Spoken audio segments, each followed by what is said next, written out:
Dan masih berbicara soal buka puasa, karena biasanya usai puasa seharian full, maka tubuh memerlukan nutrisi untuk menggantikan energi yang hilang. Dan gizi ini mesti diperoleh dari makanan bergizi yang disantap saat berbuka nanti. Betul sekali, tapi ingat ya, harus dengan porsi yang cukup saja. Karena buka puasa dengan porsi berlebihan dapat menimbulkan berbagai penyakit dan mengganggu aktivitas lainnya. Berikut informasinya.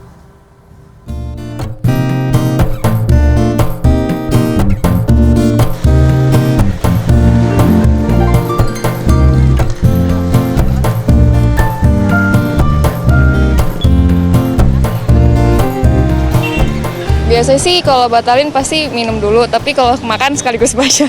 Jadi Langsung banyak. Sedikit sih, takutnya perutnya sakit kalau langsung banyak. Karena gimana ya? Karena habis perut kosong itu biar nggak kaget ya.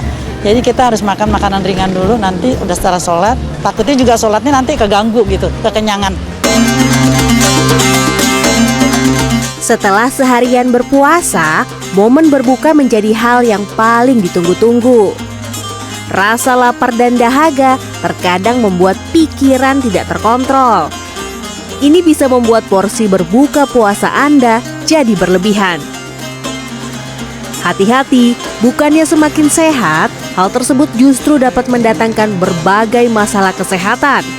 Misalnya, kelebihan berat badan, lemas, bahkan memicu timbulnya penyakit jangka panjang.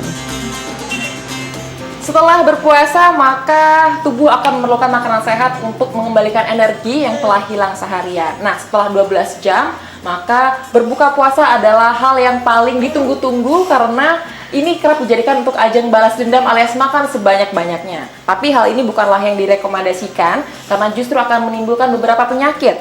Lalu seperti apa sebaiknya? Ibadah puasa bukan saja kebutuhan spiritual, tapi merupakan salah satu cara melatih kesehatan tubuh. Oleh karena itu, umat yang menjalankan harus memperhatikan nutrisi santapan berbuka puasa.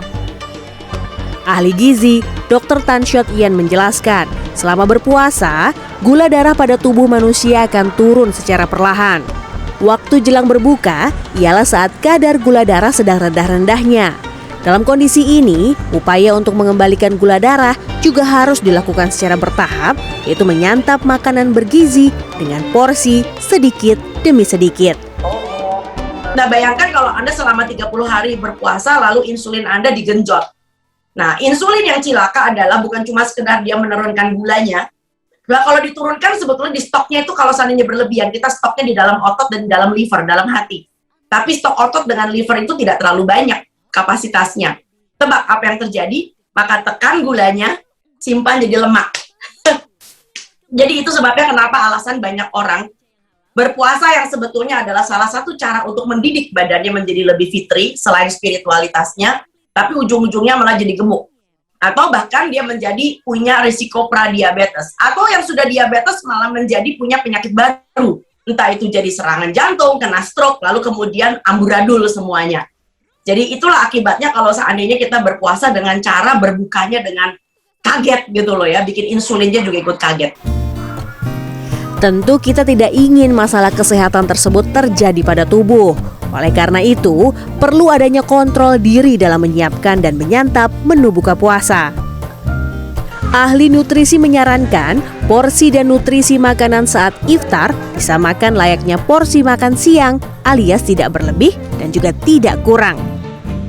Nah, ada beberapa tips untuk membatalkan puasa dengan sehat. Pertama, minumlah terlebih dahulu, bisa minum air putih atau minuman yang mengandung manis alami, bukan manis buatan. Selanjutnya, makan camilan yang sehat, misalnya buah-buahan ataupun buah kurma yang sudah dianjurkan oleh Rasulullah. Karena buah-buahan mengandung nutrisi yang bisa mengembalikan gula darah secara perlahan.